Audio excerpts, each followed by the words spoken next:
Encore une fois, merci André. Notre prochain invité, il a été ministre de l'Environnement sous le gouvernement Bourassa, poste qu'il a occupé de 1985 à 1988. On lui doit entre autres la loi sur les espèces en péril, la loi sur les pesticides, la loi sur l'emblème aviaire du Québec, la création du plan Saint-Laurent en 1988, le règlement pour la protection des zones riveraines, la création de 38 réserves écologiques et une coopération active avec l'OQLPA et autres partenaires dans la lutte contre les pluies acides. J'ai entendu André l'appeler encore Monsieur le ministre et j'ai peut-être envie aussi de le nommer Monsieur le ministre. Je vous demande d'accueillir Monsieur le ministre Clifford Lincoln.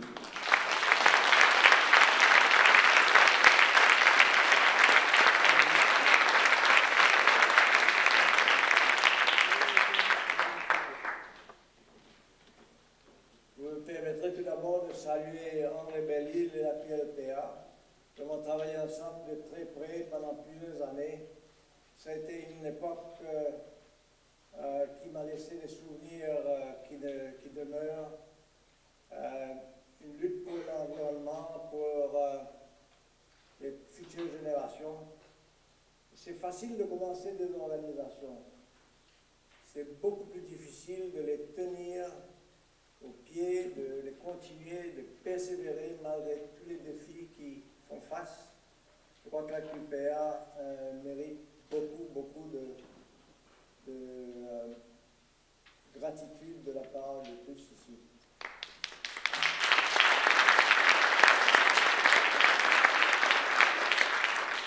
Je sais que le temps passe, je me permets brièvement de saluer Julie Payette. Dans la vie, il faut que nous ayons des icônes, il faut que nous ayons des gens qui savent nous inspirer, nous motiver, nous faire voir plus loin, plus haut. Et ça a été le cas pour elle. Elle a réussi à inspirer des vieux de ma génération, mais surtout les jeunes, la génération de demain. Et c'est important dans la vie de penser plus loin, plus haut. Et je suis très heureux de pouvoir partager la soirée avec André, elle et les autres conférenciers. Il y a quelques années de cela, j'étais ministre de l'Environnement et je me souviens, comme d'hier, d'une grande table immense, la plus grande que j'ai jamais vue. Elle se trouve au siège de la CSN à Montréal. Et là étaient assis autour de cette table 39 personnes. Et j'avais été convié à 8 heures comme ministre. Et je peux vous dire, les yeux qui me faisaient face n'étaient pas des yeux rieurs. Ils me lançaient des flammes. Pourquoi? Parce que, un peu plus, quelques mois avant, nous avons une loi de la qualité de l'environnement au Québec, qui est une loi d'avant-garde qui avait été passée dans les années 70, qui donne au public l'accès à l'information le plus libre de toutes les lois du Québec, de beaucoup, et sans doute l'accès le plus libre dans tout le Canada et peut-être l'Amérique du Nord. Et le sous-ministre est venu me voir me disant, écoutez, on ne peut plus faire face aux demandes. On est complètement débordé, j'ai pris 5 personnes en plus, on ne peut plus suffire à la demande, il faut à tout prix que nous harmonisions la disposition d'accès à l'information de notre loi avec accès à l'information provinciale qui est beaucoup plus restreint avec des qualificatifs. Je lui dis, ben, c'est logique, on va essayer de faire ça. Alors on a produit une loi qui allait dans ce sens. Aussitôt la loi déposée en première lecture à l'Assemblée nationale, un tollé général a levé, tous les mouvements environnementaux, il y avait même des mouvements religieux, les syndicats, il y en avait 39 en tout qui se sont mis en guerre rangée contre moi. Tous les jours, il y avait des articles de journaux. J'ai bien réfléchi, je me suis dit, j'ai fait fausse route. On ne peut pas, ce qu'on a donné, ce qui rend le public intéressé, actif, comment le retirer? Alors j'ai décidé que j'allais retirer la loi. Entre-temps, on m'avait convié à cette rencontre à la CSN et j'ai dit la rencontre va être bien courte. j'ai fait erreur, je vais abolir la loi, on va travailler ensemble. Et là, comme les Chinois disent, dans chaque catastrophe, il y a toujours une porte de sortie, il y a toujours un rayon de soleil. Et le rayon de soleil était qu'on a décidé de travailler ensemble et je fais une garantie que si jamais je passais une autre loi ou quoi que ce soit en environnement, je consulterai d'abord tous les mouvements qui étaient là. Et unanimement, tous les 39 ont nommé André Belle-Isle comme porte-parole. Et c'est là que j'ai réussi à travailler de près avec lui et surtout et avant tout sur le plus facile. Donc, ça a été un mouvement coopératif, un mouvement qui a porté beaucoup de fruits pendant les 3 années que j'étais là. Comme vous savez peut-être, moi je suis né dans une petite île, des tropiques, l'île Maurice. Ça se trouve au sud-est de l'Afrique, environ 2000 km de la côte. Alors je suis très partiel naturellement à tout ce qui se passe par rapport aux petites îles, qui sont des États indépendants. Il y en a 44 dans le monde qui ont une convention à elles des Nations Unies. La convention des Small Island States, qu'ils appellent. En 1987, je faisais partie de la délégation canadienne lorsque Mme Brundtland a déposé son rapport « Notre avenir à tous » aux Nations Unies. Mme Brundtland a été suivie au micro par le président des îles Maldives, qui s'appelle, il n'est plus là maintenant, mais il s'appelle Mahmoud Gayoum. Et personne dans la délégation n'avait entendu parler de lui, mais lorsqu'il a commencé à nous adresser la parole, on pouvait entendre une mouche voler.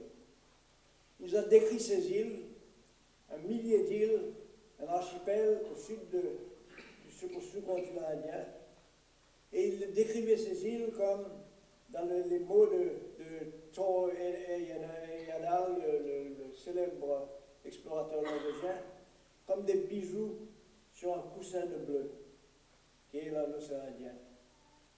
Et il disait, notre île a été l'île tout à fait pacifique.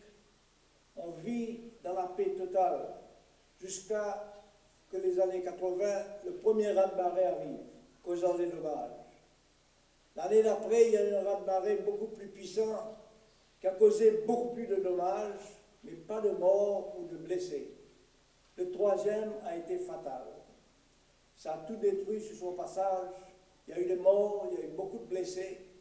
Et il s'est retourné vers nous, des pays industrialisés, nous disant, écoutez, nous n'avons pas d'usine, nous ne produisons aucun gaz à effet de serre. Pourtant, les scientifiques nous disent que dans le siècle prochain, ce siècle-ci, la mer va monter d'1 mètre, peut-être même jusqu'à 3 mètres. Et si ça allait entre les deux à 2 mètres, notre pays disparaîtrait sous la mer. Et il nous demandait, qu'avons-nous fait pour mériter cela? En 1997, 10 ans après, j'étais à Kyoto, et la conférence de Kyoto était ouverte par Al Gore et le président d'une autre petite île du Pacifique, l'île de Vanuatu. Et il nous a répété le même message. Nous vivons dans une anxiété féroce de savoir que demain matin, nous allons être ensevelis sous les mers. En 2012, cette année-ci, en avril, j'étais à la conférence de l'année polaire à Montréal. Et là, nous avons eu, comme un des conférenciers, l'ambassadeur des îles Seychelles à Washington. Un peu étonnant d'une conférence polaire, mais c'est lui qui a volé la vedette. Il nous a parlé des Seychelles, je connais bien. C'est un des archipels les plus magnifiques qui est. Et il nous disait, il faudra, on commence maintenant à détruire nos collines de granit pour sauver nos plages. En 2012, encore une fois, j'étais en Islande, en septembre de cette année-ci, à Curie, où là, dans une conférence sur l'Arctique, il y avait comme un des invités, un des ministres de Singapour. Pourquoi était-il venu là? Pourquoi s'était-il fait inviter? C'est pour nous répéter le même message. Notre île, Singapour, nous vivons avec une crainte féroce de voir notre pays disparaître sur la mer. J'ai eu la chance, pendant mon transit au gouvernement fédéral, d'être nommé un peu par accident. Alors c'est un petit peu paradoxal, quelqu'un qui sort des îles des tropiques, être nommé comme un représentant sur l'Arctique, sur le Conseil des parlementaires de l'Arctique, qui avait été créé par le Conseil nordique des pays scandinaves. Alors j'ai été là en 1994 pour représenter le Canada, et j'ai travaillé là pendant 10 ans jusqu'à ma retraite du Parlement. Et en fait, la plupart du temps, j'avais été nommé président de ce groupe. 8 pays de l'Arctique, les 5 pays scandinaves, le Canada, la Russie et les États-Unis. Et là, j'ai commencé à savoir ce qui se passait dans l'Arctique, parce que c'est ça, notre travail, presque constant. Et les statistiques, j'ai visité l'Arctique plusieurs fois, de l'Est à l'Ouest, j'ai été en Alaska, j'ai été en Arctique russe, j'ai été en Arctique finlandais, suédois, norvégien, et c'est toujours le même problème. Savez-vous que la glace qui couvre l'Arctique couvre une surface de 14 millions de kilomètres carrés? Mais dans la période d'été, cette glace fond et généralement, en moyenne, ça diminue de moitié, 7 millions. Mais en 2007, c'est descendu jusqu'à 4 millions de kilomètres carrés pendant la période chaude.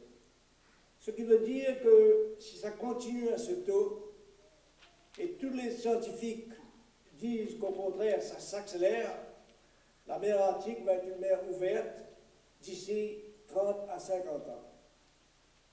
Déjà, je peux vous dire, parce que je travaille de très près avec tous les groupements de l'Arctique, qu'il y a une ruée vers l'eau noire qui se prépare, incluant notre pays, le Canada. Le Premier ministre se rend compte de cela, c'est les projets faramineux qui se développent. Pensez-vous à tous ces grands pétroliers qui vont circuler dans un écosystème le plus fragile de tous. Toute la ruée vers l'or, vers les minéraux. Parce qu'on a découvert que l'Arctique possède 13% de toutes les ressources non développées en pétrole. 13%, ça veut dire 90 millions de barils, 90 milliards de barils de pétrole cru. Aussi, 1670 trillions de pieds cubes de gaz naturel. André parlait de la bataille sur le gaz naturel ici. Pensez un petit peu à cela dans la région arctique, la région la plus fragile du monde. Et qu'est-ce que ça a fait ensemble, les petites îles et l'Arctique? Comme fondent les glaces, la mer monte. La mer monte maintenant à un taux, on disait que ça allait se stabiliser, mais ce n'est pas du tout le cas. Les statistiques sont effarantes.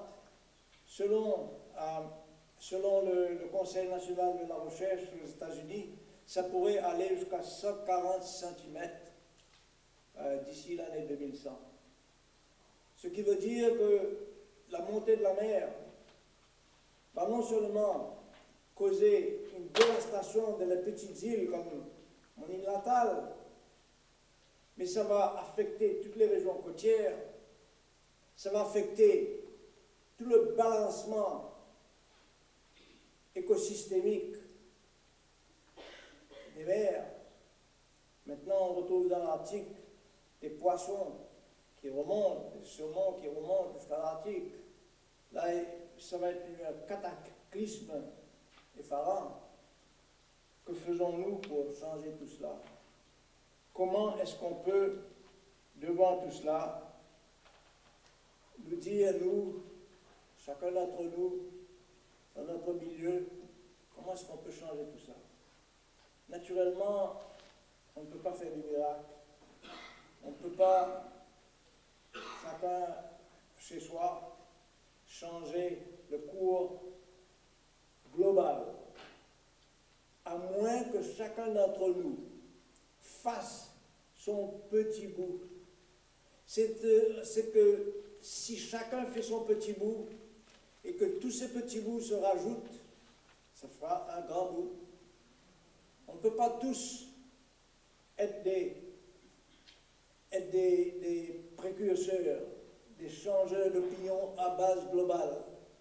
Mais chacun d'entre nous peut se servir d'une voiture moins que hier. Chacun d'entre nous peut se servir d'une bicyclette au lieu d'une voiture. Chacun d'entre nous peut marcher jusqu'au dépanneur au lieu de se servir d'une voiture. Chacun d'entre nous peut changer le monde à sa façon un petit peu. Et tous ensemble, nous pouvons changer le monde de façon drastique. Il fut un temps en Chine où les mouches commençaient à prendre un tel essor que la vie devenait impossible. Et les Chinois ont décidé, on va faire de la sanitation beaucoup plus rapide, on va réussir, on va essayer de nous débarrasser des mouches. Et aujourd'hui, ils l'ont fait. Si par exemple, on peut faire ce que nous avons fait avec les plus acides, et je vais vous raconter en terminant cette petite histoire. La commission sur l'environnement et le développement du rapport Blain-Plain était venue ici en visite au Québec. Et nous avions été les hôtes de la commission. Nous avions choisi de les amener dans une érablière de la Beauce. Une érablière qui avait été possédée par la même famille pendant plusieurs générations. Et le propriétaire nous avait emmenés, on marchait à travers ces allées. C'était comme une marche funéraire. Autour de nous, des arbres magnifiques, tous morts, sans feuilles. Et je me souviens du propriétaire montrant aux gens de la commission et leur disant, touchez cet arbre. Si vous mettez votre doigt dedans, il va s'enfoncer parce qu'il ne reste rien.